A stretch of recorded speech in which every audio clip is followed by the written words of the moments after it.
ঠাকুর, মা, স্বামীজির শ্রীচরণে ভক্তিপূর্ণ প্রণাম জানিয়ে আজকের নিবেদন শ্রী শ্রী মায়ের কথা। পূজনীয়া যোগেন মা। বৃন্দাবন হইতে মায়ের সহিত আমরা সকলে হরিদ্বার গিয়াছিলাম। যোগানন্দ স্বামী সঙ্গে ছিলেন।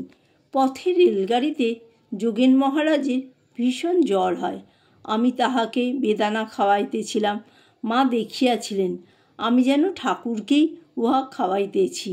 যোগেন স্বামী জ্বরে বেহুশ হইয়া দেখিয়াছিলেন ভীষণ এক মূর্তি সম্মুখে আসিয়া বলিতেছে, তোকে দেখে নিতুম, কিন্তু কি করব, পরমহংসদেবের আদেশ, এখনই আমাকে চলে যেতে হবে। একদণ্ড আর থাকতে পারছি না। লালপেড়ে কাপড় পরা একটি স্ত্রীলোককে দেখাইয়া বলিল, এই মাগিকে কিছু রসগোল্লা খাওয়াস। আশ্চর্যের বিষয়, ওই দর্শনের পরই তাহার জ্বর ছাড়িয়া গেল। পরে হরিদ্বার হইতে আমরা জয়পুরে গিয়াছিলাম। সেখানে গোবিন্দজি দর্শন করিয়া অন্যান্য বিগ্রহ দেখিতে দেখিতে হঠাৎ এক মন্দিরের পার্শ্বের এক মূর্তি দেখিয়াই যোগানন্দ স্বামী বলিয়া উঠিলেন, এই মূর্তিকেই রসগোল্লা খাওয়াতে বলেছিল। আবার সামনে রসগোল্লার একটি দোকানও দেখা গেল। তখন 8 আনার রসগোল্লা কিনিয়া ওই মূর্তিকে ভোগ দেওয়া হইল এবং জিজ্ঞাসা করিয়া জানা গেল যে উহা মা শীতলার মূর্তি। তারপর মা কলকাতায় ফিরিলেন এবং বলরামবাবুর বাড়িতে কয়েকদিন থাকিয়া কামারপুকুর গিয়াছিলেন।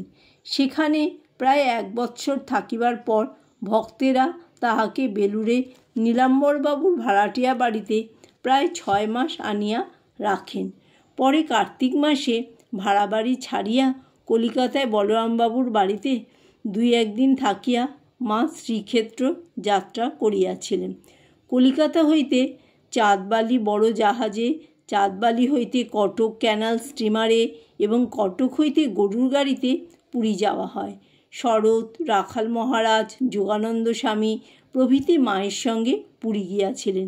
পুরী গিয়া বলরামবাবুর ক্ষেত্রবাসীর বাড়িতে অঘ্রাণ মাস হইতে ফাল্গুন মাস পর্যন্ত থাকা হইয়াছিল।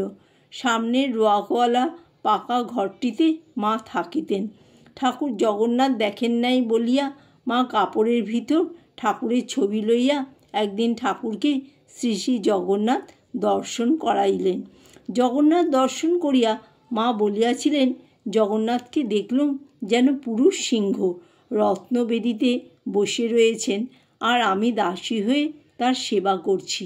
পুরী হইতে ফিরিয়া মা মাস্টারমহাশয়ের বাড়িতে 3-4 সপ্তাহ থাকিয়া আটপুর যান।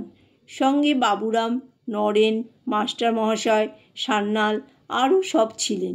সেখানে 6-7 দিন থাকিবার পর গরুর গাড়িতে তারকেশ্বর হইয়া মাস্টারমহাশয় প্রভৃতির সঙ্গে তিনি কামারপুকুর গেলেন।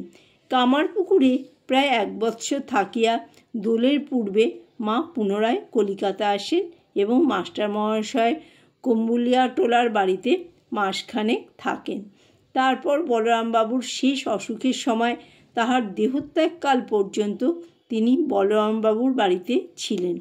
পরে বেলুড়ে শ্মশানের কাছে ঘুষুরির বাড়িতে জ্যৈষ্ঠ হইতে ভাদ্র মাস পর্যন্ত ছিলেন। সেখানে তাহার রক্ত আমাশা হওয়ায় বরানগরে সৌরীন্দ্রমোহন ঠাকুরের ভাড়াটিয়া বাড়িতে তাহাকে রাখিয়া চিকিৎসা করানো হয়। তথায় কিছুদিন থাকিয়া তিনি বলরামবাবুর বাড়ি আসেন এবং দুর্গাপুজোর পর কামারপুকুর হইয়া জয়রামবাটি যান।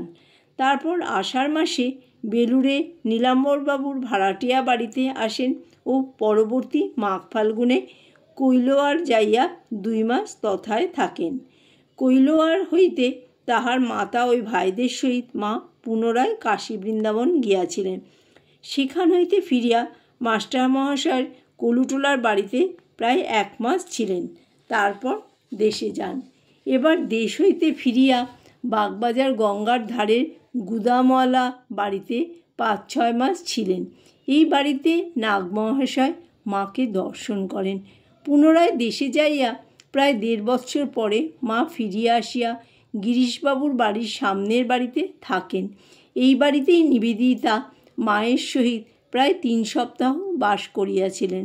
তারপর গিরিশবাবুর বাড়ির নিকটে 16 নং বোসপাড়া লেনে, যেখানে নিবেদিতা প্রথম স্কুল করিয়াছিলেন, সেই বাড়িতে ছিলেন।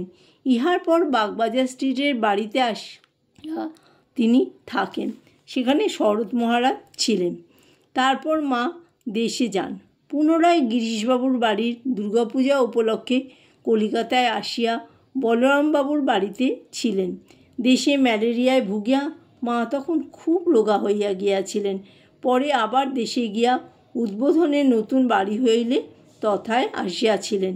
তারপর কোঠার, মাদ্রাজ, বাঙ্গালোর, রামেশ্বর প্রভৃতি দেশ ভ্রমণ করিয়া তিনি উদ্বোধনে ফিরিয়া আসেন এবং অল্প কয়েকদিন পরে দেশে গিয়া রাধুর বিবাহ দেন। প্রায় 1 বৎসর পর জয়রামবাটি হইতে কলিকাতায় আসিয়াছিলেন। উদ্বোধন হইতে কার্তিক মাসে মা কাশী গেলেন এবং প্রায় 3 মাস কাশীতে থাকিয়া কলিকাতায় ফিরিয়া আসিলেন। মাকে বাল্যকালে প্রায় রান্না করিতে হইত।